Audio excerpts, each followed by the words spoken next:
Good evening, everyone. In is a woman's leadership program unfair to men? Is it just a quota exercise? Or is it actually the secret weapon your business is missing? Here is the hard truth. Most diversity and inclusion programs fail because they try to help women. They treat leadership programs and other inclusion programs like a favor. But my guest today, Shantanu Das from Zydus Wellness, the CHRO of Zydus Wellness, thinks differently. He isn't running a checklist, he is running a people strategy that has a clear linkage in driving innovation and business results in the intense world of FMCG. Shantanu is a veteran with over 29 years of experience and has held positions, esteemed positions throughout his career at companies like PepsiCo, Philips, Sabmiller, Heinz, and Amway, where he has successfully led HR functions and contributed to significant organizational transformations and people excellence initiatives. An XLRI alumni, Shantanu's vision and approach to human resource management, coupled with a passion for innovation, makes him stand out as a leader in the industry. Welcome to to this session, Shantanu. Thank you so much for joining us. Thank you. It's a privilege and a pleasure to be part of this session, and I'm very humbled that I have been invited to this for this discussion on a topic which is very close to my heart, and I'm truly appreciate that this session is being conducted. Thank you, Sonika. Thank you. And for all our audience, uh, I have known Shantanu now almost for 25 years. I think when I first joined as a management trainee, he was a senior colleague, and how to navigate the informal systems in an organization. I think I was lucky that he was there to guide and help. So, Shantanu, from Thank you. 25 years back, thank you. Thank you. And you have really earned your stripes in the last 2.5 decades. So Thank you good to so see you. much. Yes. So back again today with Shantanu, we will take up this topic of leadership journeys for women in the industry, and we'll take it head on. We are trying to bust many myths today, including the backlash that happens.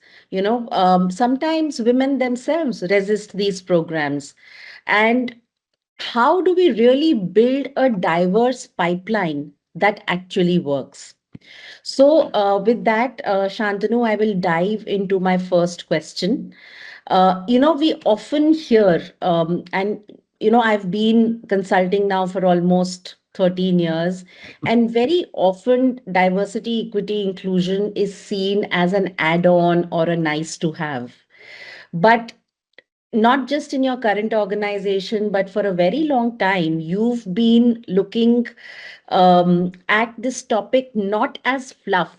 I mean, you just don't have time for fluff in many of the organization, most of the organizations that you work for. So, from your vantage point as an HR and business leader, why would you be continuing your focus on leadership programs for women in current times? And what would be the business risk if we don't? Yeah, I think it's a very good question to start this discussion. Let me set a little context to this conversation before I answer this question specifically. You see, diversity and specifically gender diversity is not a fad. It's not for creation of mileage and brownie points in various forums. You calculate percentages and then you show it. I don't think it is that myopic or that kind of uh, and fortunately, and from a business outcome, as a business leader, I feel that if I talk of just pure basic sense, if you underutilize half your talent, it's anyway a wrong way to start, or it's not the right way to start, right? Mm. And uh, last 7 8 years, I'm just quoting some figures. The talent landscape in India has changed significantly. Last 7 8 years, 22% in 2017-18, the diversity in organization has moved up to more than 40%. By 2024 2025, it has moved over 40% actually. It's a Mm. great change, it's a great sign. And just to set a little more context, I have, in my last 3 decades, I have worked Mm. with some of the best women leaders. Mm. And I will absolutely, without hesitation, they were far more capable and more equipped than me in their craft. I Mm. have worked with some of the best female colleagues and peers, and some of the people who have also worked with me in my team. So the whole context, essentially, when you talk of leadership program. So now, before I go to leadership program, uh, Mm. as someone has said, that in the future there will be no female leaders, there will be just leaders. Right. And to me, it's not future, it's today. In the past, what I had seen, that probably the numbers were less, but now it's an equal platform.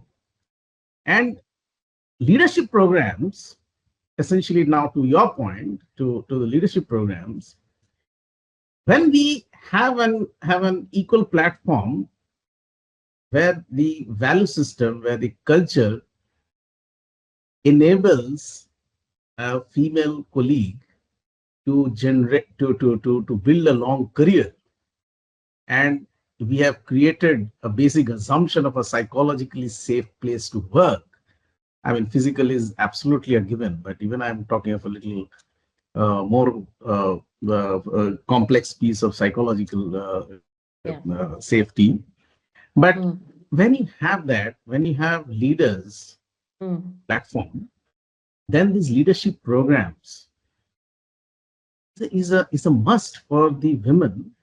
Once you've taken care of the basic, the fundamental requirements of an organization, it is a must for the company to promote and develop women as leaders and lead organizations. Now, these Right. leadership programs, again, are not just to tick in the box. They are curated with clear business results, with clear business outcomes, and the entire piece is stuck to the culture, is stuck to the strategy of the organization to build leaders. Now, then it is agnostic. It is agnostic to male, female, and whatever nomenclatures we put. It is essentially the risk that you're referring to, Sonia, is that if on a sustained basis, and it's just like flavor of the season, or it's a fry in the pan, you are actually doing a great damage to the sustainability of an organization by not creating these platforms and programs to continuously nurture and energize and build that talent, and especially the female talent when it comes to now to specific to this discussion, and make them have long careers and lead organizations. So Mm. it's for me, I think the real risk isn't investing in women leaders. It is ignoring the shift in today's world and Mm. falling behind. In 2000, in 2026 or the years to come, I feel that's not caution, that's intelligence. And Mm. that's a smart business outcome, to have these programs and nurture the leadership and nurture the diversity across, and especially at the senior levels, and these programs then feed into that. I mean, that I can go a little more, but let's come to the Mm. other Yeah. points as well. So, Shantanu, thank you. I think you set the context really well, and I really appreciate the way you articulated it, that it's not caution, it's intelligence, and leaving half of your workforce or talent on the table and not creating a like physical safety is a given, physical environment, removing those barriers is a given, but psychological safety is definitely needed, and therefore these programs are a must. But you know, let's address the elephant in the room, and it it's quite strange that it comes from both sides. So there is very often a backlash, and this backlash also came in the form of diversity being a threat to meritocracy. These leadership programs, if you do it only for women, why aren't we doing it for men? All of that maybe even a deserving male candidate might get left behind, and so on and so forth. So whenever budgets are allocated to such initiatives, or uh, there is a lot of visibility around these initiatives, there is often a whisper, or not even a whisper, there's a clear backlash. Why only for them? Is it fair? Is it really meritocracy? And you've navigated this successfully. So, how do you manage that narrative? Because for many other people, many other HR leaders, business leaders, this is a real problem. How to deal with this backlash? How do you uh, create a narrative which really brings out the importance and the benefits? You know, I mean, it's a very valid point. It keeps coming at times. I mean, Mm, and not just, I mean, across the industries in some form or the other. It's a classic case of missing forest from the trees. It's for the trees. If mm, it's the right way to put it. See, it's any progressive organization. Uh, it's a myth that leadership opportunities are a zero-sum game. If women move forward, men must lose. I think that era is slowly faded out. Unfortunately, it has moved out. I mean, this is my personal experience in the over the industries that are companies that I have worked with. Let's take this thing. See, it's for this. Let's again. Let me come to the business context first. Then it's easier to relate to. See, the problem is that sometimes when we do these agendas, DEI and many of these agendas which are very critical, moment you moment you don't link it to business, and moment you don't link to business results, these agendas then become optional. mm, My take is, and I always believe that, make these, if I can see a business outcome, if I can see a result, if I can see what I what we do right, when we do that, whatever we believe is right. But in an organization, that right has to have some business success and metrics. Now let's assume, now let me articulate it a little, then I can get a little more specific to the response. See, the point is, if you see, if I recall, a BCG report had said that if you have diversity at the board level, at a senior level, then it generates 19% higher revenue from mm, innovation. Now, if today, if you why do we have to have this? Why do mm, we have gender diversity? Now, forget about, let's assume, if I leave aside men and the men and women and the classic issues that you are referring to. When you have diversity on the table, that diverse thinking actually generates better decision making. If you do not have diversity across the table, and it's given that uh, your diversity, and I mean, there are many books written, men are from Mars, women are from Venus. These are all very scientifically driven research. Diversity now that we are specifically focusing on gender diversity, it generates diverse thinking, and that diverse thinking generates better decision making. Now, if you see, I was reading somewhere, I think it was Gallup, gender diverse business units hmm, outperform less diverse units, right? By delivering up to 14% higher revenue, Hmm. right? Now, there are numerous such figures. The point is that it is not about special treatment to women. No, it is about, to a large extent, building a platform and building an environment, giving the right toolkits to navigate real workplace dynamics, not special treatment. The hesitation Yeah. reduces.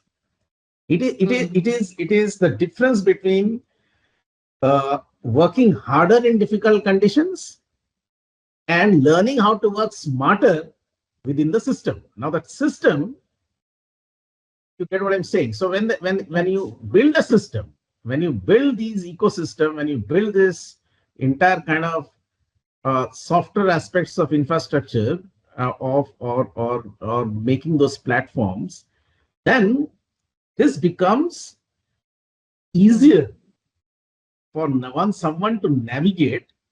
And at one point of time, I can tell you, when it finally, when that culture slowly evolves and when all of this happens, Yeah.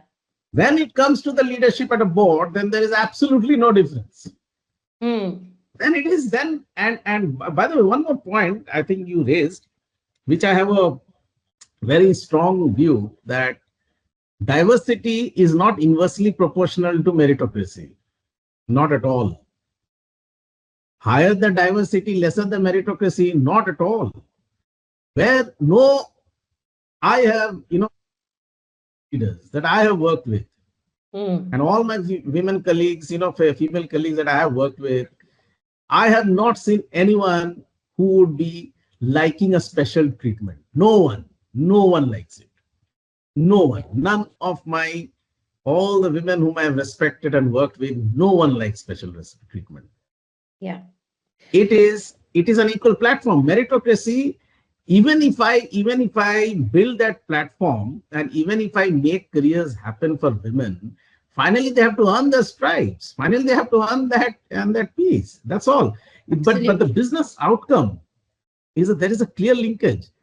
Once we can build this platform, once we have the women leaders grow, then they come at a level where they are, so building teams and generating whatever business outcomes. The business, it shows. Oh, I'm really taking away three very, very strong statements from this answer, Shantanu. Number one, it's about creating an environment, an equal environment for innovation and business success. That is number one. It's really not about the special treatment to women. And number three, diversity and inclusion doesn't come at the cost of meritocracy, Mhm. right? In fact, it creates the platform for meritocracy, because ultimately then people are at the same, they are given the same input, and then they're allowed to thrive. And Yes, yes, those who will demonstrate or they will deliver will thrive. yes, of So course. very, very well said. But having said that, you did speak about that women do not want that special treatment, right? And I have seen very often in sessions, in conferences, sometimes a statement comes from women themselves. You know what? We are in the 21st century. Why are we still talking about inclusion for women? Why are we still focusing on gender diversity? Why do we still need to have a separate leadership journey for women? The point sometimes is that why do a session with us fix the ecosystem? So, what's your view on this? How do Yeah. we deal with this?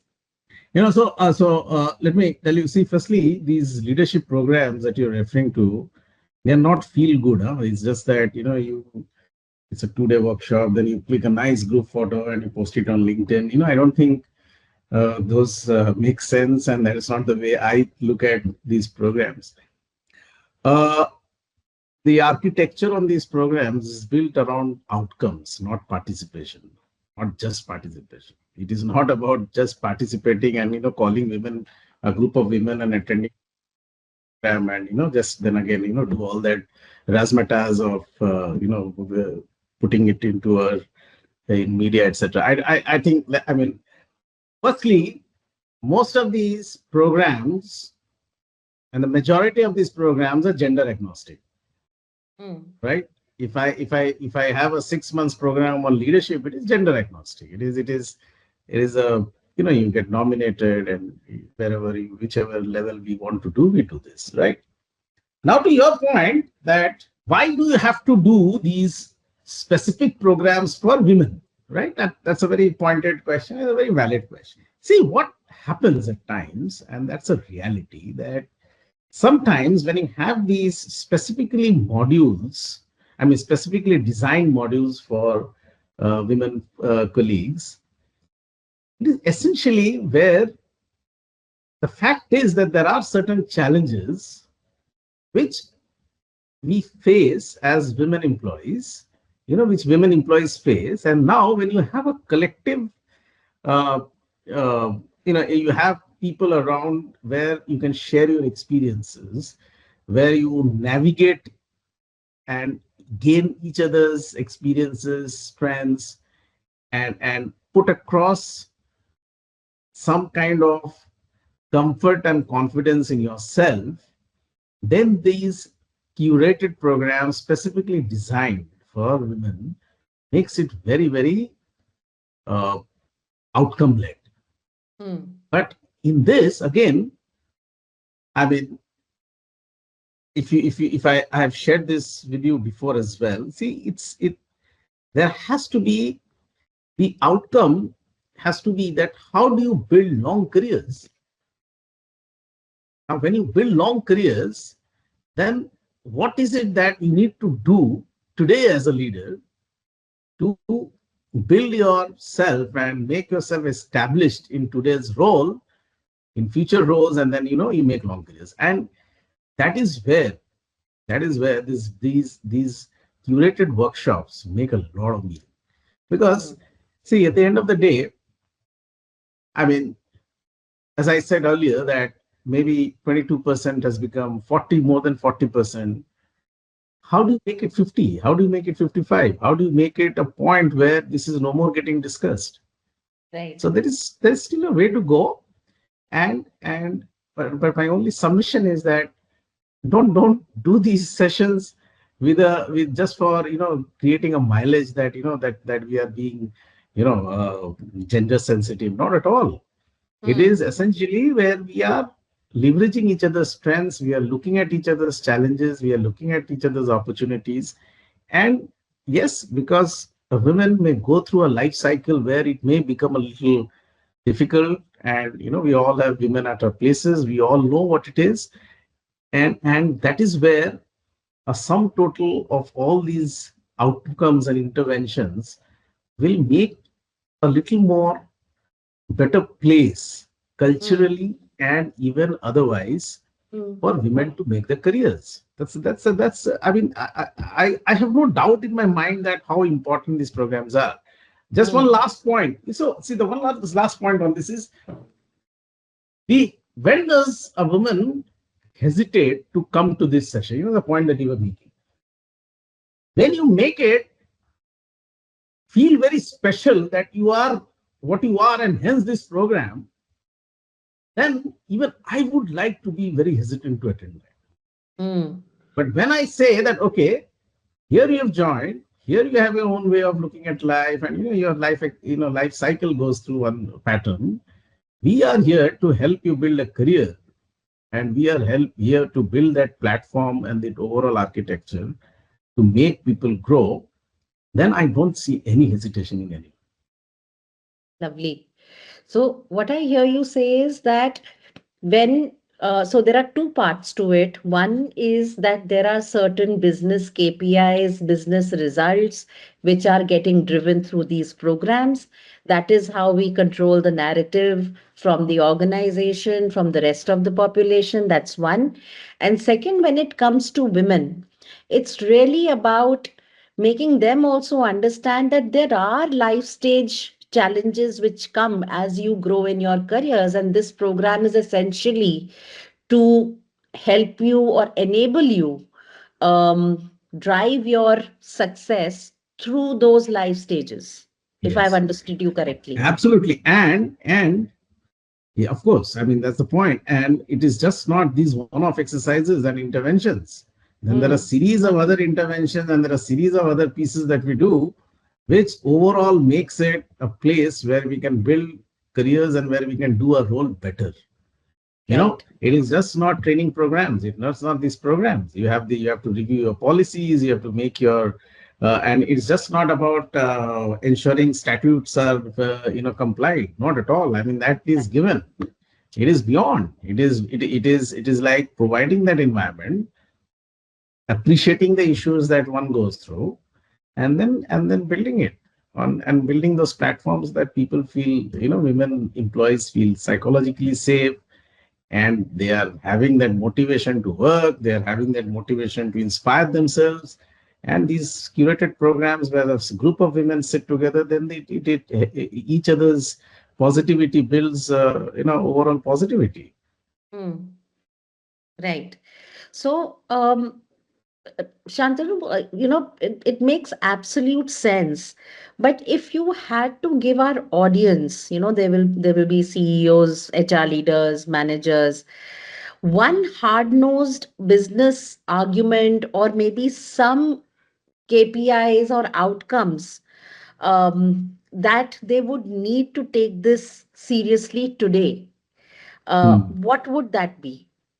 I think the hard-nosed business argument is, in my view, diversified thinking improves the quality of decision making. I mean, I've alluded to that before. Now, if Yes. I give you a data, if I recall, there was a study published by Forbes, which they said, I think they had done a analysis of 600 business diverse teams, and they came to a conclusion that diverse teams make better decisions up to 86% of the time compared to less diverse teams. Yes. Now, there cannot be a bigger business argument than this. Now, having said that, let's take a commonsensical approach to this, right? Mm, Homogeneous leadership makes predictable mistakes because the pattern of thinking is the same, right? And predictable mistakes are expensive. correct. This is my own personal experience that these predictable Mm, mistakes are expensive. In volatile markets, diversity isn't a virtue, it's risk management. I'm being, I mean, from a business outcome. When leaders with different perspectives are encouraged to challenge assumptions, decisions get sharper, blind spots shrink, execution mm, improves, and mm, you, I mean, you either widen your lens now or pay for those blind spots later. You see, the point is that it is not as I it is not something that is an option or an agenda. I don't like these nomenclatures of that. Company has this agenda. I don't know what is the agenda actually. The agenda is business, right? Bring a diversified workforce for better decision outcomes and better decision making, and which has a clear linkage to business. That's all. I mean, and then of course, I mean, we have covered most of these points. There are a lot of these points which enables employees to women employees to grow, because we are aware of these very those specific nuances which we may not share mm, now, and that's it. I mean, uh, comfort has a very short shelf life in today's world. What I mean is that if there is a comfort of getting one set of mindset, that is a limited comfort in my view. The homogeneity is, as I said, does not work for the business. More diversified, the better it is. The better. In fact, Mm. as a corollary, my own experience is more diversified, better is an environment to work. The warmth, the cordiality, the whole tonality, all of Mm. this gets into a significant improvement, and it Yes. becomes it's the camaraderie, the sense of fun, the sense of belongingness, the sense of empathy. There are so many of these which come together and then build that culture, and then the organization moves forward in the growth path. So Yeah. that is what my view is. I think that was really awesome because I think where you ended, the word that was coming to my mind, when you said camaraderie, fun, empathy, everything, because there are so many different people. The pillar essentially around which all of this revolves is respect for differences. Yes, of And course. that is where you really unleash the power of a diversified workforce. But having said that, I loved your quotes that the what homogeneous leadership leads to predictable mistakes. Brilliant. Diversity is not a virtue, it is risk management. Hmm. I think awesome. And widen your lens now or pay for it later. So I think that's enough, motivation for anyone who is staying behind still, or staying back, or holding back, to at least start considering it now. Shantanu, ready for some rapid fire? Yeah, sure. As long Okay. as I can respond to that rapidly. Hmm. Okay, I'm sure you will. Okay. So the first one myth about women's leadership you want to destroy forever. Terminator types. Yeah. So one myth, that women lack ambition is a great myth. Please, Super. ambition hasn't vanished. As I said, I have worked with several women leaders who are such career oriented. They have their children, they have their families, and ambition is absolutely at its peak. Let's not make any mistake that just because of my life cycle, a woman's ambition is less. No way at all. Not at all in today's context. This is one myth that I want to just kill it. Basically, this is my experience. Love it, and big thumbs up to that. Now, here's the second one. One thing you want male allies to start doing right away. I think, see, it's a good responsibility that we male colleagues should have. Is again, we have talked several times. We use the word. How to create psychologically safe places for our women colleagues. It's a where women can speak up, take risk, and we appreciate it's appreciate the point of inclusivity and ability to work together. And there's Yeah, a lot of support uh, that male colleagues do. And I the best of environments and the best of culture. This is a given. This is a given. mm, You see, what happens is that when psychological safety is missing, no, mm, people disengage quietly, and that's the costliest form of attrition. yeah. And that is somewhere where I think all of us in a corporate have to take that responsibility and build that safety net. That's my 2 cents to me and my male colleagues. Thank you. And one message to all the women who might be watching this Hmm. and who doubt their own potential. You know, there was this quote from the one of the justice of the U.S. Supreme Court. She had said that uh, women belong to all in all places where decisions are being made. If you look around the world, look around, and you'll see this is so true. And Michelle Obama had said, there is no limit to what women can accomplish. And let me tell you, the the kind of achievements and feats that women at not only just industry, not only just corporate, across uh, all fields, it is absolutely a great uh, place to be in. So the message to my to women colleagues and whoever is build a long career.